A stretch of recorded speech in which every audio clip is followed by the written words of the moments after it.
Firman Tuhan hari ke-32, 1 Februari tahun 2025, Kitab Mazmur pasal 84 ayat 5, perikop rindu kepada rumah Allah. Terima kasih kepada teman-teman berharap pada dunia, like, subscribe, dan share video ini.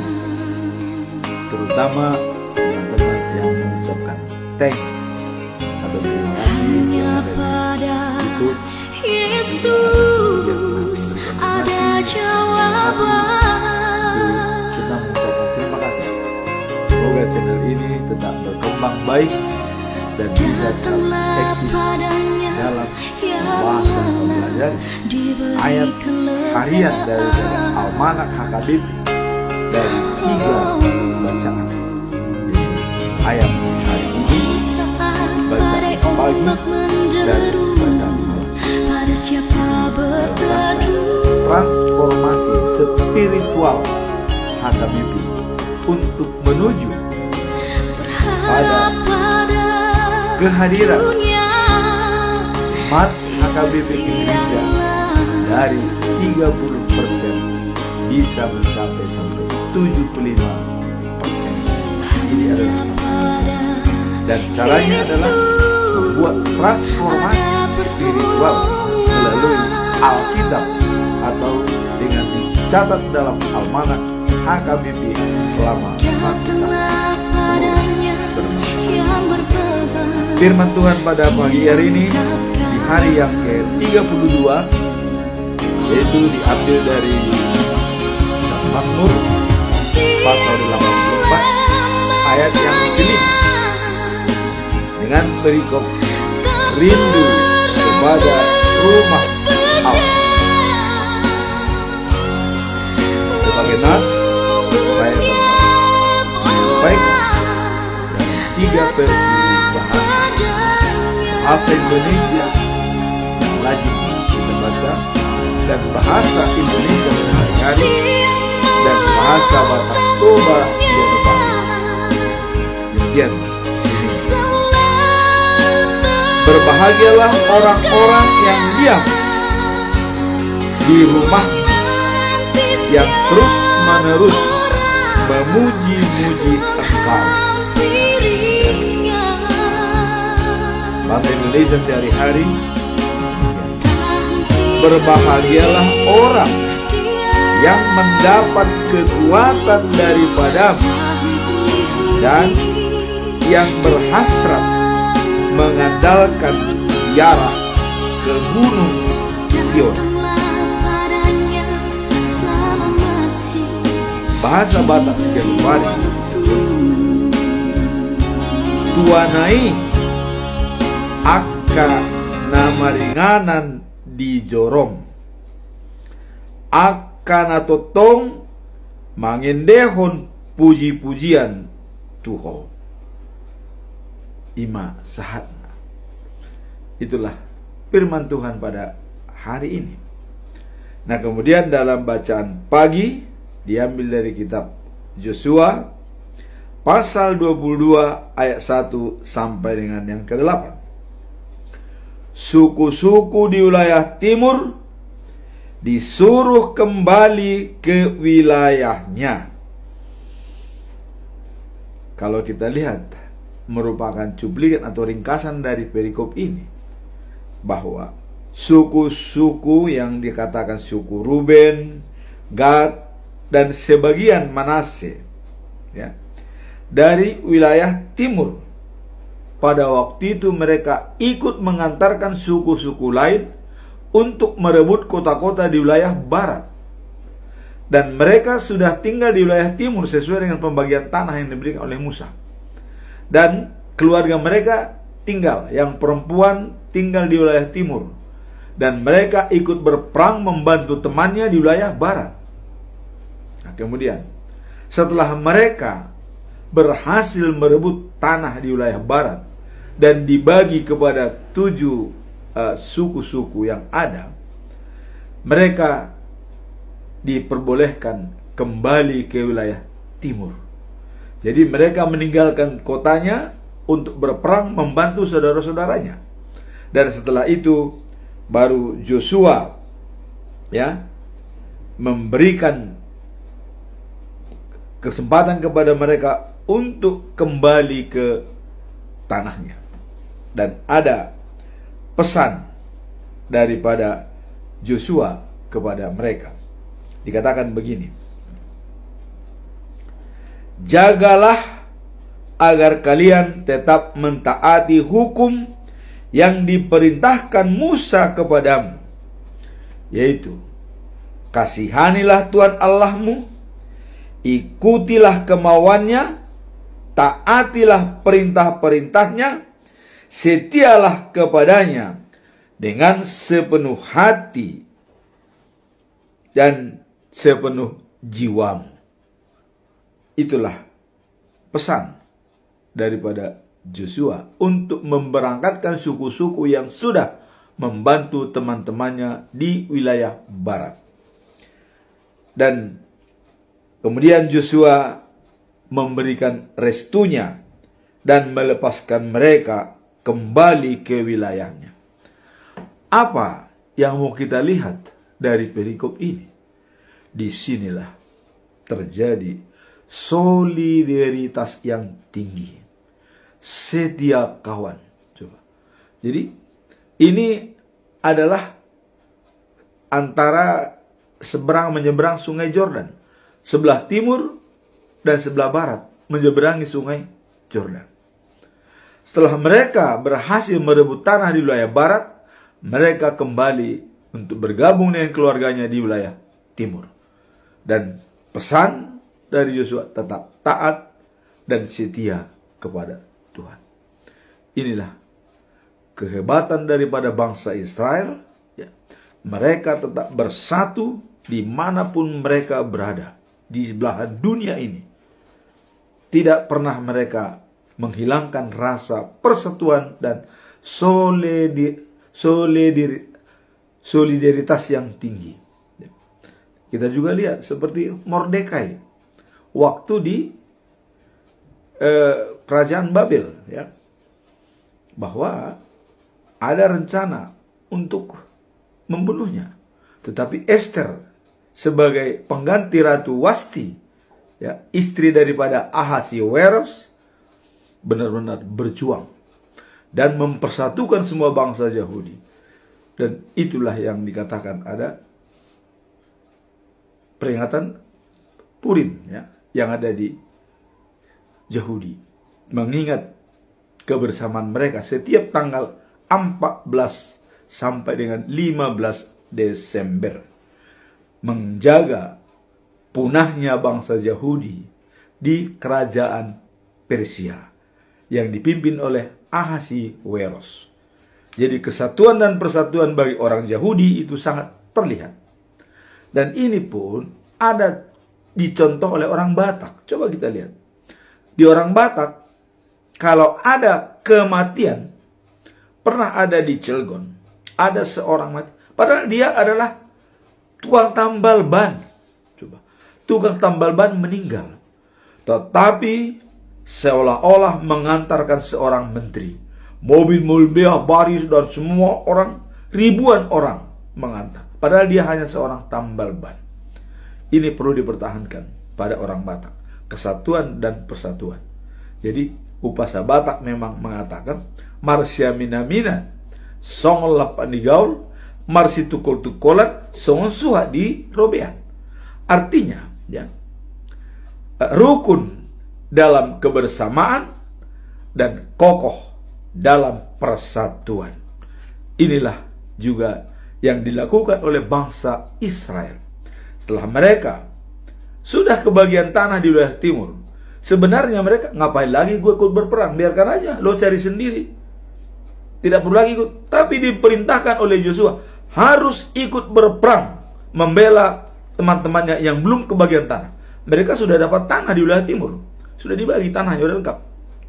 Anak istrinya sudah berdiam di sana, tapi diperintahkan untuk ikut berperang, membantu temannya. Ya mungkin istrinya worry, siapa tahu nanti mereka mati. Tapi itu tidak dipikirkan oleh bangsa Israel. Yang penting kesatuan dalam persatuan dan tetap rukun dalam kebersamaan. Itulah bangsa Israel. Dan itu diberkati oleh Yosua dan mereka pulang dengan selamat. Dan juga di wilayah barat, pembagian tanah sudah selesai. Orang Lewi juga sudah kebagian tanah pemberian daripada suku-suku. Dan mereka sudah tenang dan menetap di Israel. Nah, sekarang kita masuk dalam bacaan malam. Bacaan malam diambil dari Roma pasal 7 ayat 14 sampai 18. Pertentangan dalam diri manusia. Wah, ini jadi ini ada hukum agama Yahudi berasal dari Roh Allah. Ya. Nah, dikatakan oleh Paulus, ya.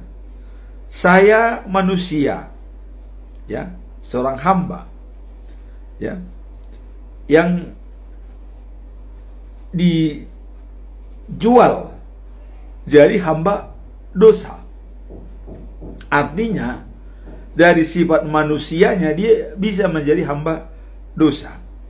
Dan saya tidak mengerti perbuatan saya, hal-hal yang ingin saya lakukan tidak saya lakukan, tetapi hal-hal yang saya benci malah saya lakukan, katanya. Nah, ini jadi ada dua ini.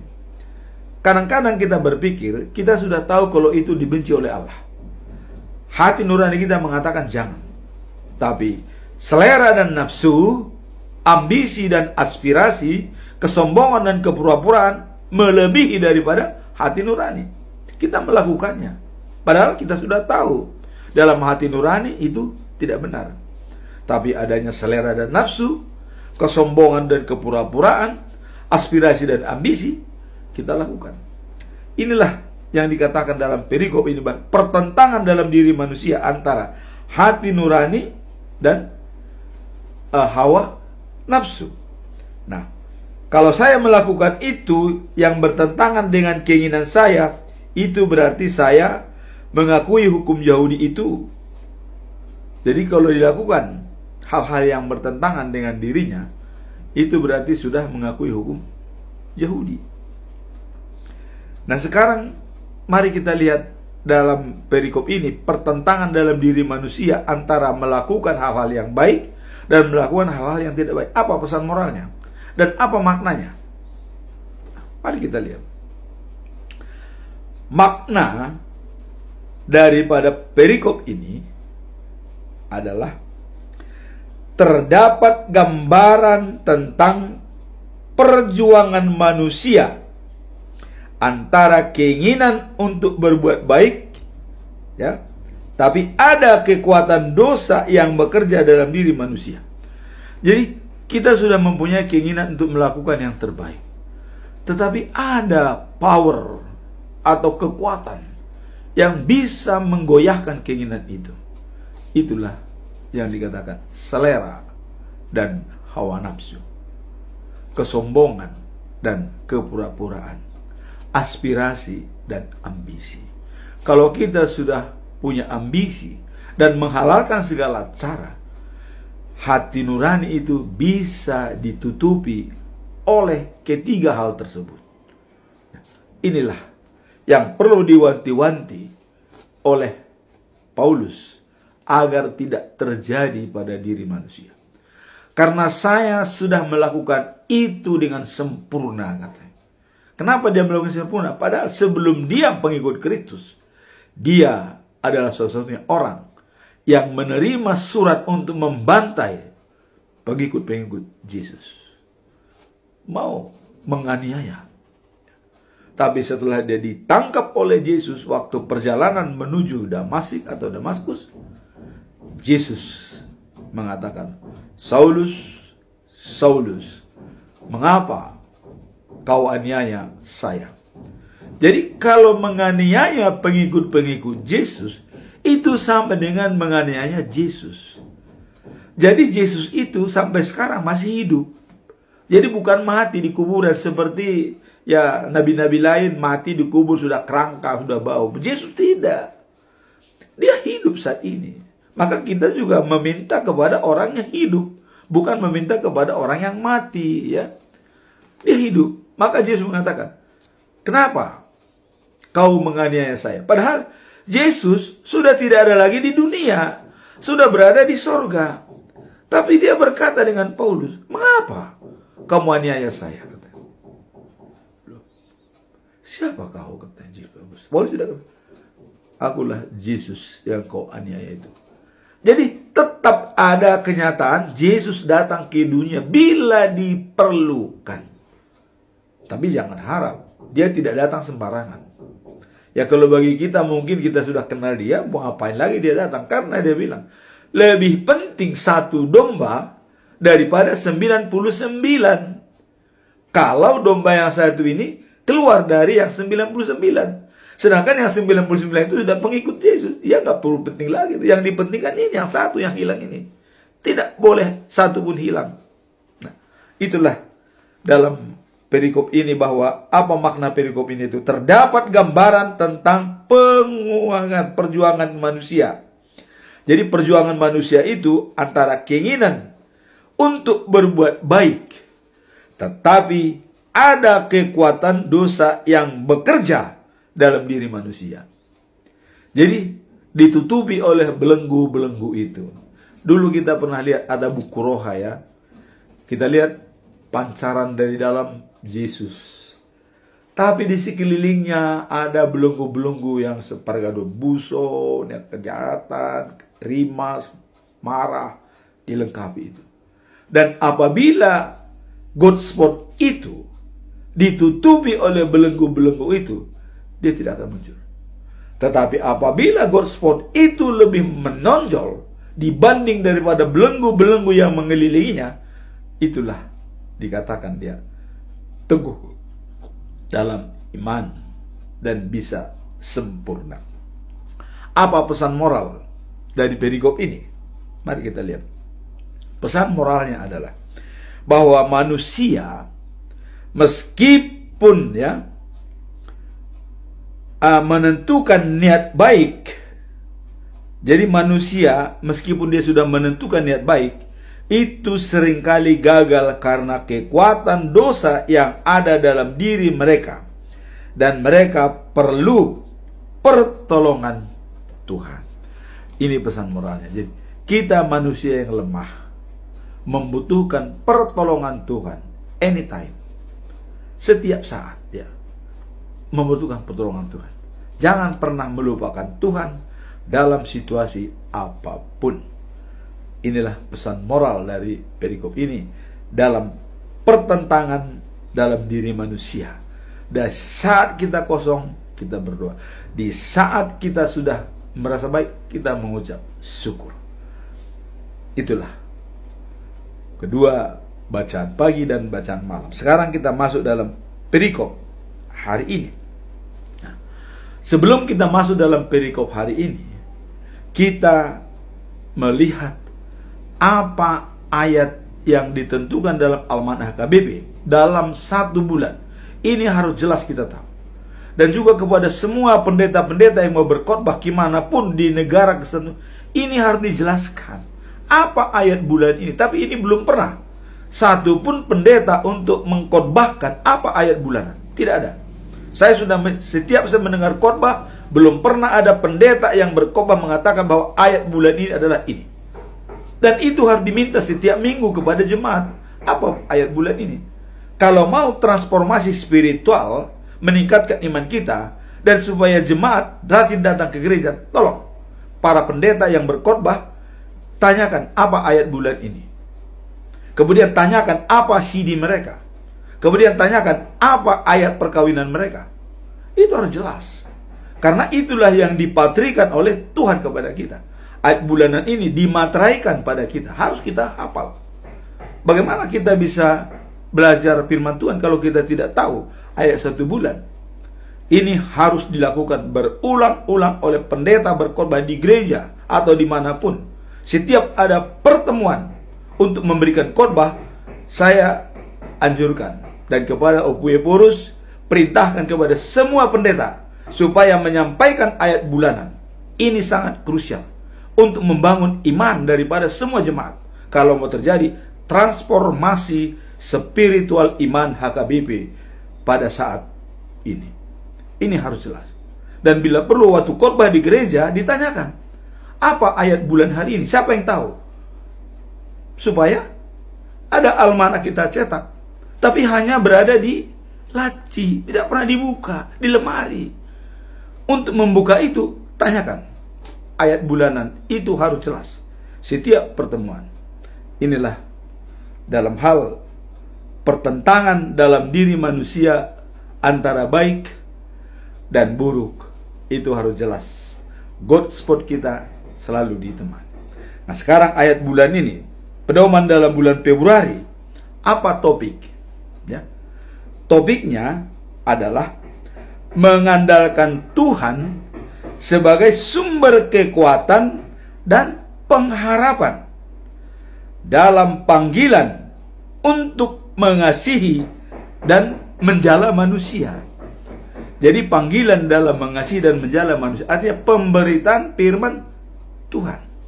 Jadi dikatakan bahwa mengendalikan Tuhan sebagai sumber kekuatan. Nah, kemudian apa ayat atau nats daripada selama 1 bulan?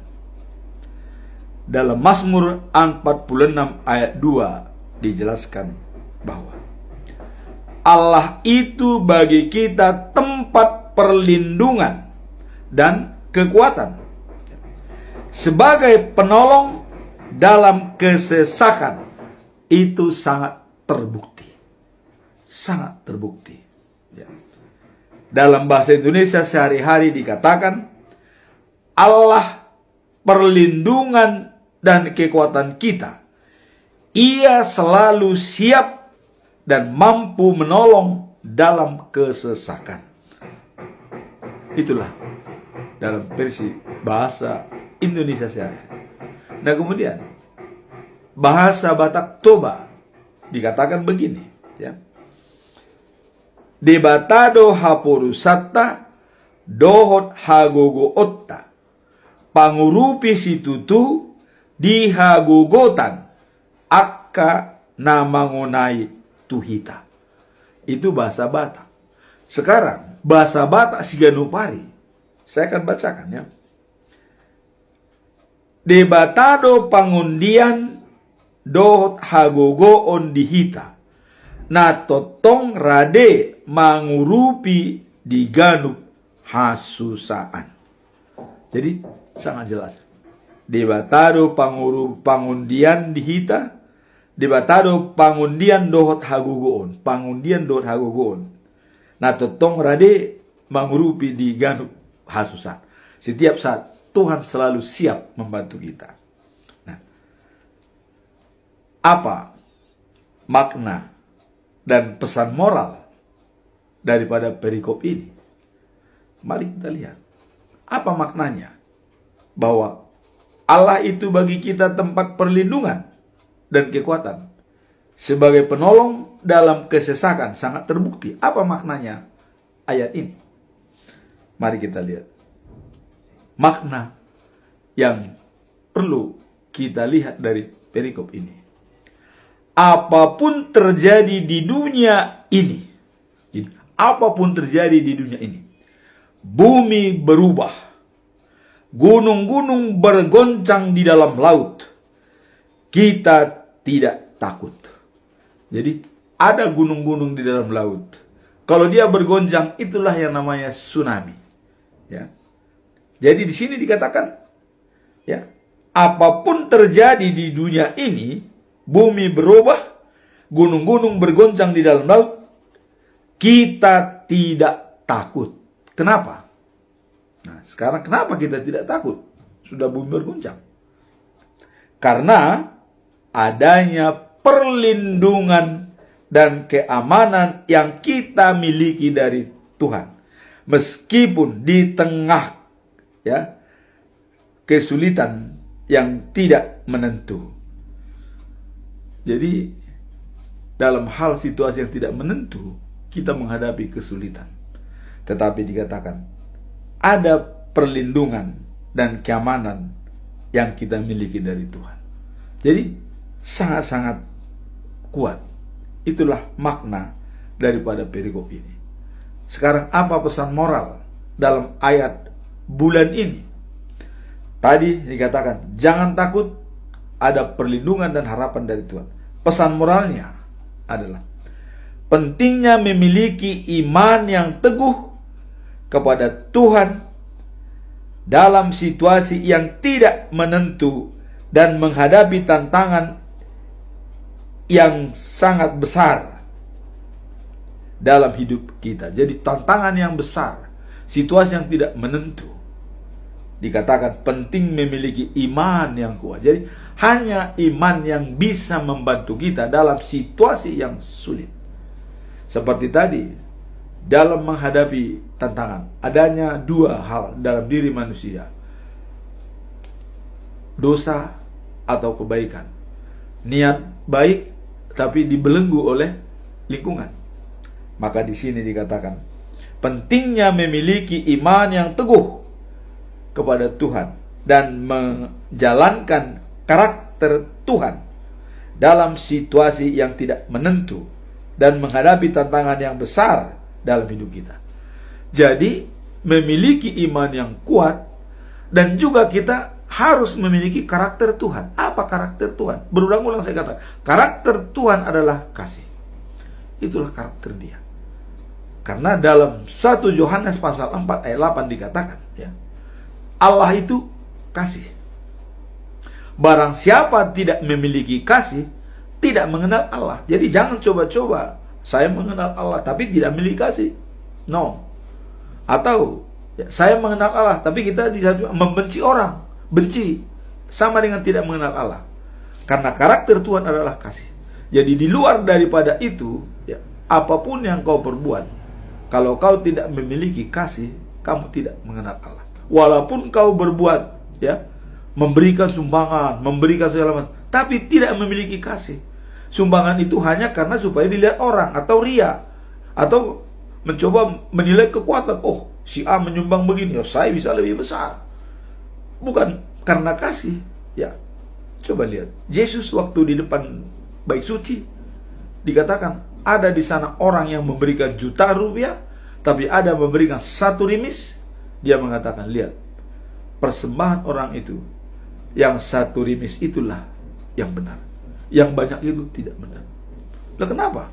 Karena yang banyak itu kelebihan yang diberikan, tapi yang 1 rimis itu karena itulah satu-satunya milik dia.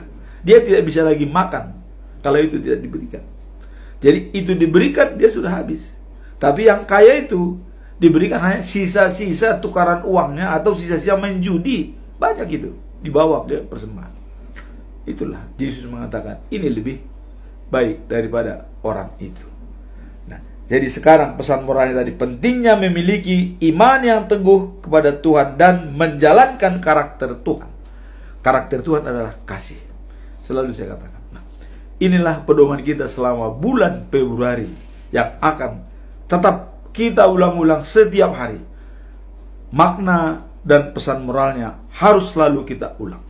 Dan inilah tugas daripada hamba-hamba Tuhan untuk berkhotbah dimanapun, memberikan khotbah. Apakah di PA INA, di PA Pemuda, Remaja, selalu dikumandangkan ini. Itulah menjadi transformasi spiritual dalam iman Kristen daripada HKBP, Huria Kristen Batak Protestan. Kita mohon kepada Pueporus supaya care dengan masalah ini. Nah, sekarang kita masuk dalam perikop hari ini, ya, yaitu diambil dari Mazmur pasal 84 ayat 5. Rindu kepada rumah Allah. Apa makna daripada perikop ini? Nah, kalau kita lihat di sini, berbahagialah orang-orang yang diam di rumahmu, yang terus-menerus, ya, mengunjungi, yang terus-terus memujimu. Selah. Nah, kemudian berbahagialah orang yang mendapat kekuatan daripadamu dan yang berhasrat mengadakan ziarah ke Gunung Sion. Ini bahasa Indonesia sehari-hari, kabar baik. Ziarah ke Gunung Sion. Nah, mungkin apakah ziarah ke Gunung Sion yang sekarang? Allah mengatakan, dari keturunanmu lah, dikatakan kepada Daud, menjadi raja segala raja, dan pemerintahannya adalah di kota Sion selama-lamanya. Kapan itu terjadi? Inilah yang menjadi yang kita tunggu-tunggu, kedatangannya kedua kali. Kedatangannya ke dunia ini sudah nyata memperbaiki manusia. Tapi kedatangannya kedua kali di Gunung Sion nantinya, inilah Yerusalem yang baru. Baca dalam Wahyu pasal 21 ayat 9. Itu jelas. Bumi lama akan hilang. Langit lama akan hanyut. Terjadilah bumi baru dan langit baru, the new of Jerusalem. Dan di sini Tuhan Allah memimpin semua manusia yang ada di dunia, baik penghuni sorga, baik penghuni bumi, menjadi satu. Dan itulah pemimpin di sana adalah Yesus sebagai raja dari segala raja, pusat pemerintahnya di kota Sion. Apakah ini sudah terjadi? Belum. Tapi sudah dinubuatkan? Sudah dinubuatkan dalam Mazmur pasal 18 ayat 5 ya. Bahasa Indonesia secara dikatakan, berbahagialah orang yang mendapat kekuatan daripadamu dan yang berhasrat mengadakan ziarah ke Gunung Sion. Jadi kita ini semua harus berhasrat menjadi penghuni Gunung Sion, kota Sion, Yerusalem yang baru. Mungkin belum ada yang tahu bagaimana Yerusalem yang baru. Yerusalem yang baru luasnya 2.400 km, lebar, tinggi, panjang. Dan jalan rayanya emas murni. Di tengah kota ada mengalir sungai dari tahta kerajaannya itu. Dan sungai itu ya, ada pohon yang rindang yang tumbuh di pinggir sungai dan berbuah setiap bulan. Itu gratis kepada kita. Dan ada undangan perjamuan pesta dari Allah. Apa itu perjamuan pesta? Allah menyiapkan daging-daging yang gemuk dan anggur yang berkualitas. Inilah katanya, kita harus rindu ziarah ke sana. Artinya kita rindu ke kota Sion. Tapi apakah itu sudah? Belum. Tunggu tanggal mainnya. Ada waktunya. Apakah pada saat kita masih hidup itu terjadi? Itu adalah prerogatif daripada Allah. Tapi ingat, ya, kalau itu datangnya hari ke-7, bagi Allah tahun 7.000. Kalau itu hari ke-3, itu tahun 3.000. Karena satu hari bagi Tuhan 1.000 hari, 1.000 tahun bagi manusia. Jadi satu hari bagi Tuhan, 1.000 tahun bagi manusia. Jadi sekarang ini baru tahun 2025 ya. Berarti baru hari kedua lebih 25 tahun. Itulah. Jadi rindu kepada rumah Allah. Itulah rumah Allah yang sebenarnya. Dan di sana tidak ada lagi baik suci, gereja segala macam atau rumah. Tidak ada. Hanya Allah sendiri yang memimpin di sana. Dan di sana hanya ada satu pemimpin dari semua dunia ini, baik dari Arab, dari Amerika, dari mana pun seluruh dunia berada di sana. Maka ada dalam ayat ya, Yesus mengatakan, dia waktu menghakimi mengumpulkan 12 murid-muridnya untuk menghakimi 12 daripada suku-suku lain. Nah, ya kalau kita lihat sebenarnya ya, keturunan Yakub 12, keturunan Ismail juga 12. Apakah keturunan Yakub yang 12 menghakimi yang 12 keturunan Ismail?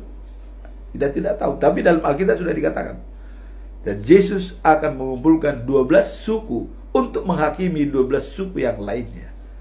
Mari kita lihat apa endingnya nantinya. Maka selalu kita menunggu dengan sabar. Jadi perikop hari ini, kalau kita lihat apa makna dan pesan moralnya, kita lihat makna dari perikop ini adalah terdapat gambaran tentang perjuangan manusia antara keinginan, ya,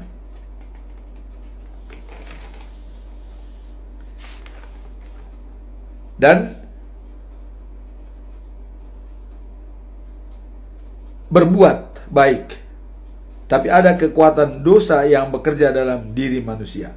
Itu tadi dalam bacaan malam, ya. Nah, kemudian makna daripada perikop hari ini yaitu, ya, berbahagialah orang yang diam di rumah Tuhan terus menerus. Apa makna dari perikop ini?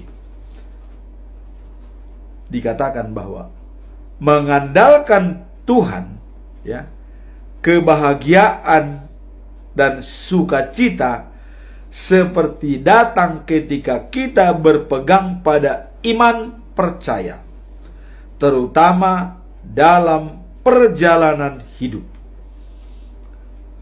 Jadi dalam perjalanan hidup, ya, kebahagiaan dan sukacita sejati datang ketika kita berpegang pada iman percaya. Jadi kebahagiaan, ya, dan sukacita sejati itu datang ketika kita berpegang pada iman percaya, terutama dalam pengalaman hidup. Jadi kalau kita sudah percaya, maka kebahagiaan dan sukacita sejati akan kita miliki. Ini sesuai dengan apa yang dikatakan oleh Yesus dalam Yohanes pasal 6 ayat 35. Akulah roti hidup. Ya. Datang kepadaku tidak akan kelaparan. Percaya kepadaku tidak akan kehausan. Kenapa Yesus mengatakan bahwa hal-hal yang kebutuhan primer dinyatakan antara hidup, ya, makan dan haus. Itulah kebutuhan jasmani yang sebenarnya dalam hidup kita. Makan dan minum. Tanpa makan dan minum kita tidak bisa hidup. Tapi Yesus mengatakan, akulah roti hidup. Datang kepadaku tidak akan kelaparan. Percaya kepadaku tidak akan kehausan. Artinya jasmani, rohani kita yang dipuaskan oleh Yesus untuk menjadi hidup kekal dan abadi.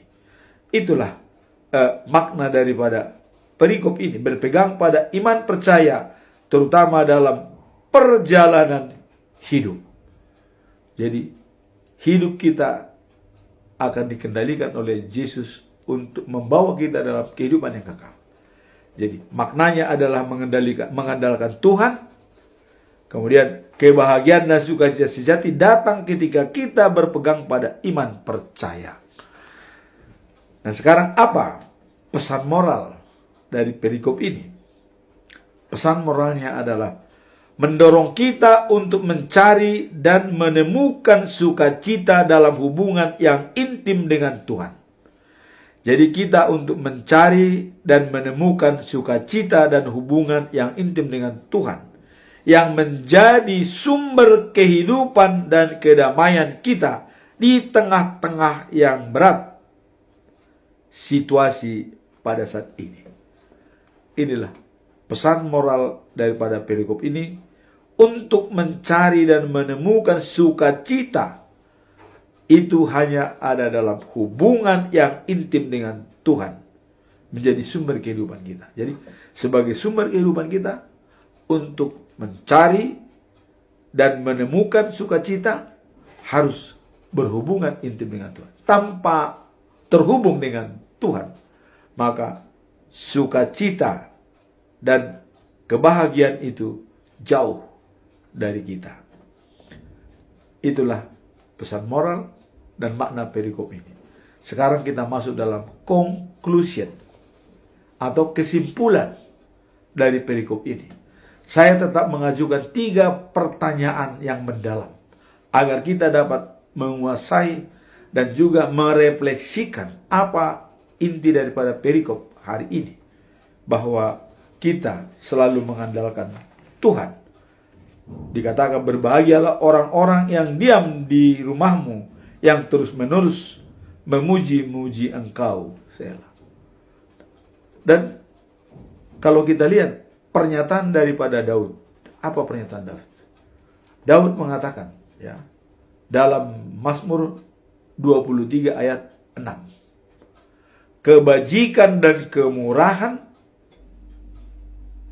adalah mengikuti aku seumur hidup.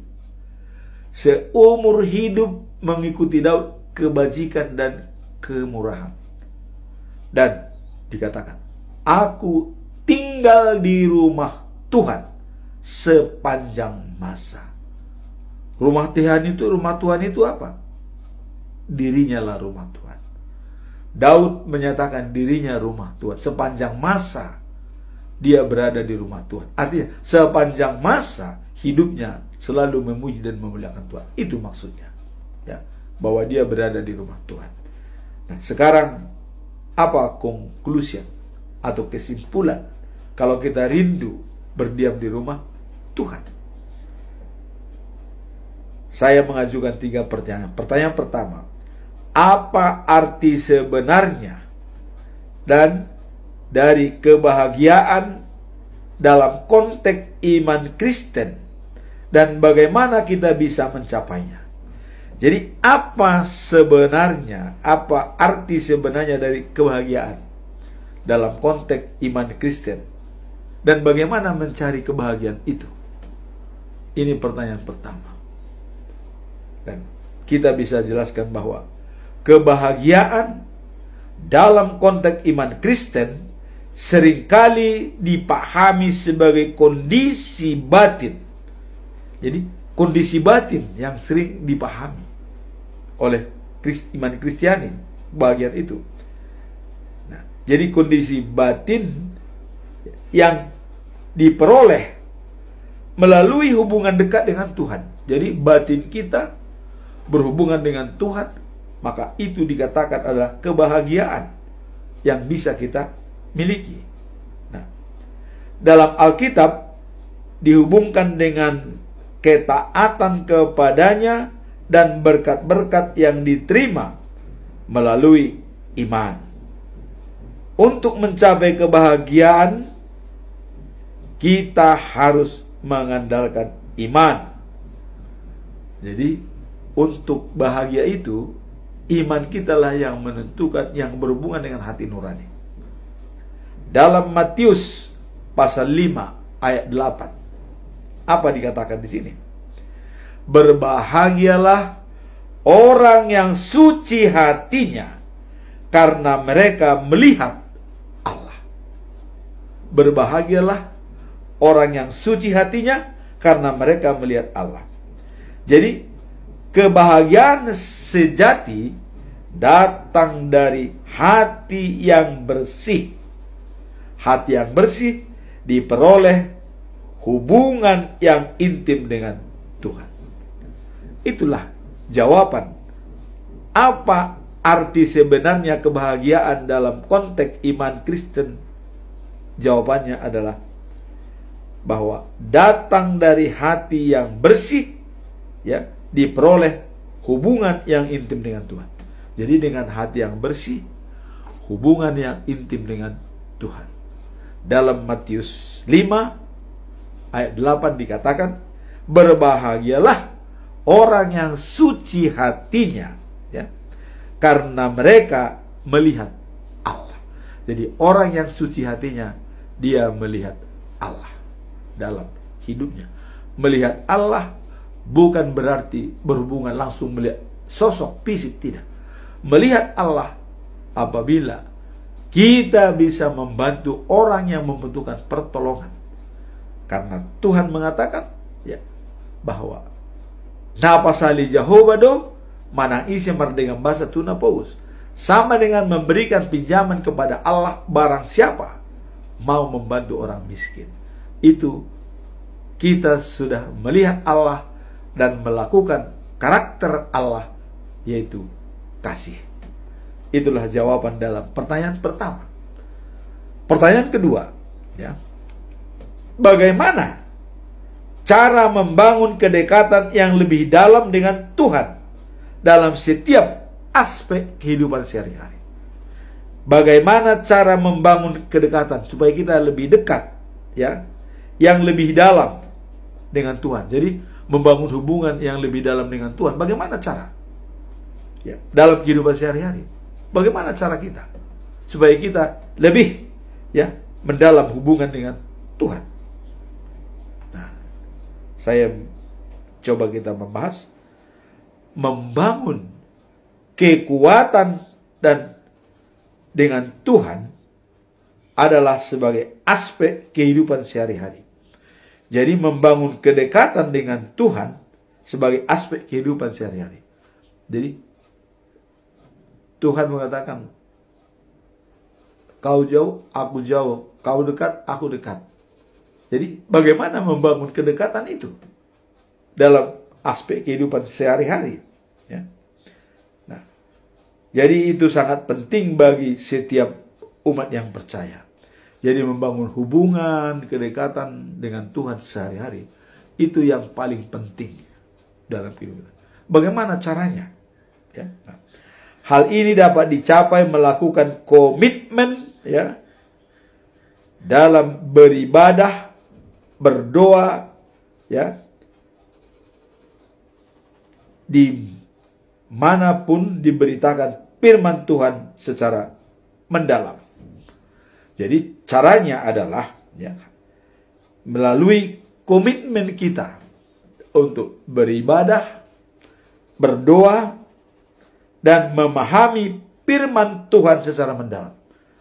Jadi beribadah, berdoa, dan paham apa itu firman Tuhan.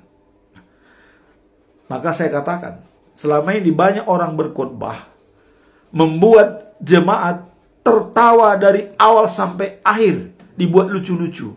Tapi alam bawah sadarnya kosong. Hanya alam sadarnya yang terhibur. Ketawa enak. Setelah pulang gereja tidak ada yang dipegang.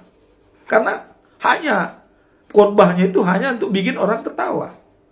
Lebih baik orang berkhotbah tapi semua jemaat tidak berkedip sedikit pun, duduk bahkan 1 jam tidak berkedip, selalu melihat ke depan. Itulah alam bawah sadar yang masuk.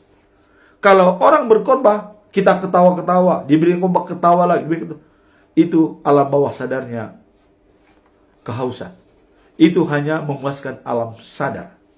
Sedangkan khotbah itu yang penting adalah apa input masuk dalam alam bawah sadar, diolah oleh pikiran, otak, dan jantung. Itu yang penting. Jadi kalau hanya dikelola oleh alam sadar, ya, oleh di mulut, mata, telinga, hidung, ya, tapi alam bawah sadarnya kosong. Jadi tolong. Jadi jangan jemaat menilai kalau sudah pengkhotbah yang memberikan bisa ketawa, terbahak-bahak, itu sudah belum tentu baik, ya. Itu hanya menghibur alam sadar kita. Tapi alam bawah sadar kita begitu pulang dari gereja itu hasilnya sangat kurang memuaskan. Jadi bagaimana yang baik?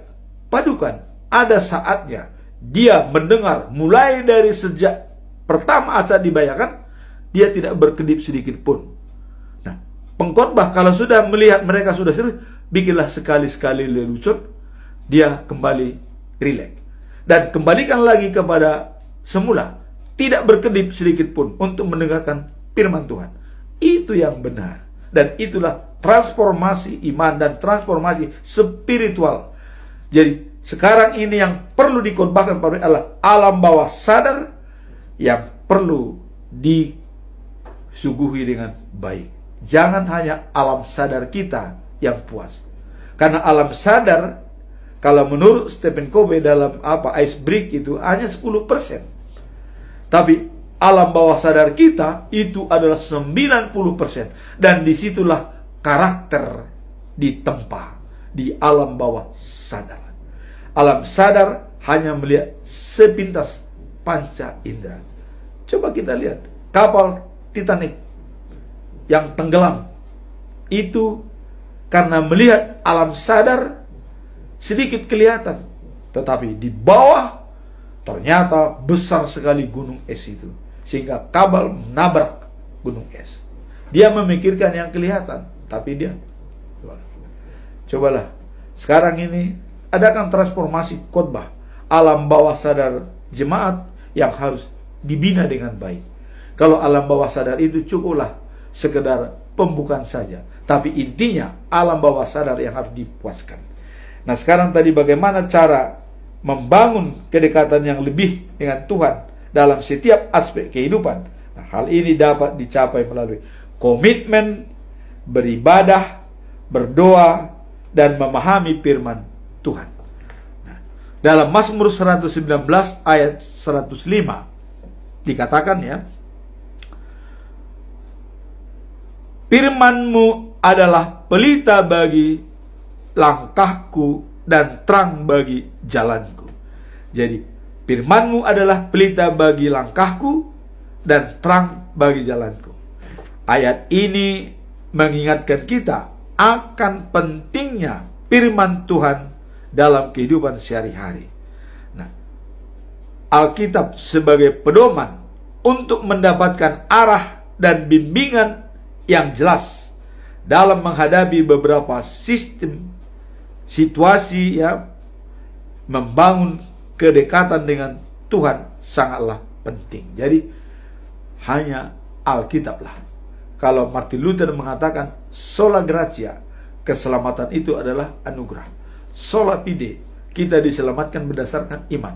Kemudian sola scriptura, hanya Alkitab yang bisa membuat kita beriman dan diselamatkan. Jadi di sini dikatakan tadi, Alkitab memberikan arah.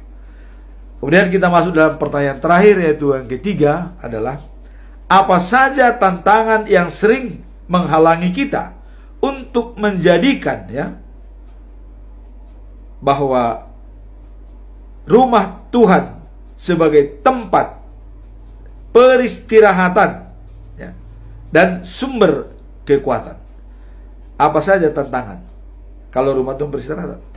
Dikatakan bahwa menghadirkan rumah Tuhan sebagai tempat peristirahatan ya, dan sumber kekuatan seringkali terkadang terhalang oleh karena berbagai tantangan yang mungkin mengganggu fokus kita. Jadi bisa mengganggu fokus kita ya, rumah Tuhan ya, sebagai peristirahatan kita.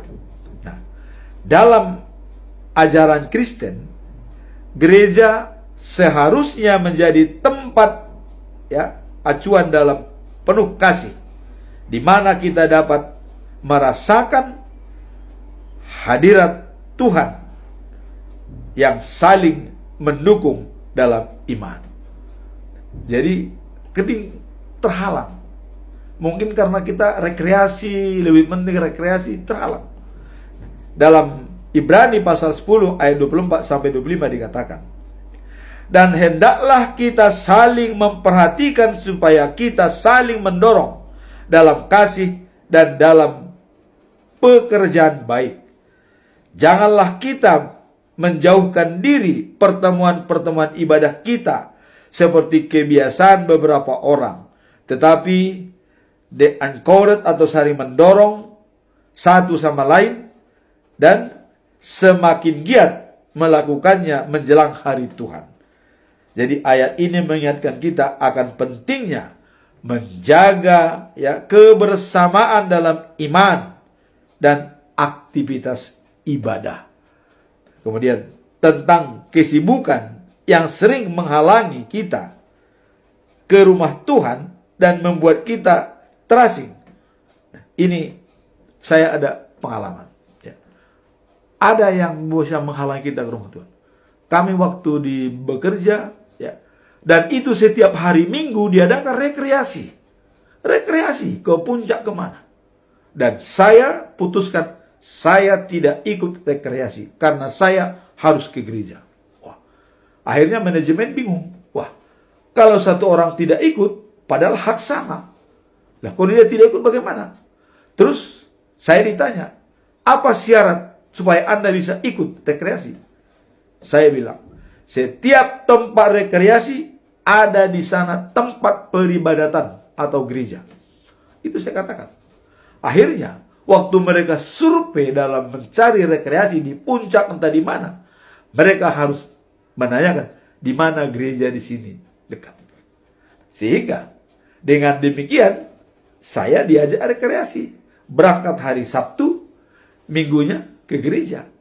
Baru rekreasi lagi. Jadi tidak ada penghalang.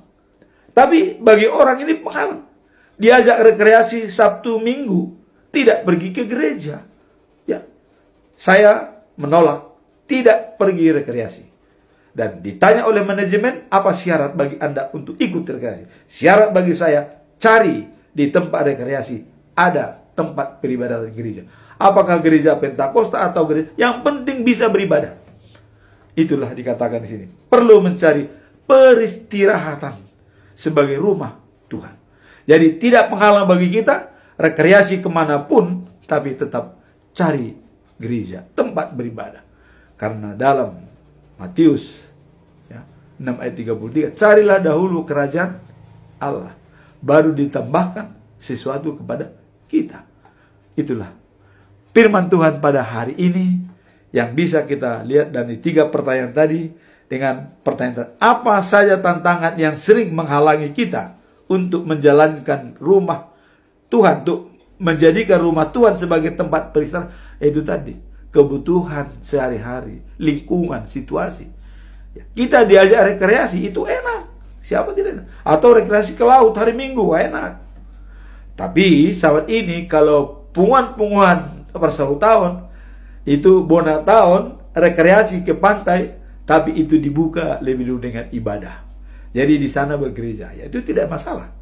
Karena dimanapun kita, kalau di sana ada rumah Tuhan, itu sudah bagus. Jadi jangan sampai penghalang bagi kita untuk berada di rumah Tuhan hanya karena kebutuhan kita pribadi, jasmani. Tapi kebutuhan rohani tidak kita pikirkan. Mari kita pikirkan kebutuhan rohani kita selaras dengan kebutuhan jasmani kita. Itulah perikop hari ini. Berbahagialah orang diam di rumah Tuhan secara terus menerus. Itulah perikop pada firman Tuhan hari ini. Kiranya firman ini menjadi bekal bagi kita untuk kita pahami dan kita lakukan, dan juga kita imani, iman percaya kita kepada Allah, Yesus Kristus dan Roh Kudus. Amin. Tuhan memberkati kita semua.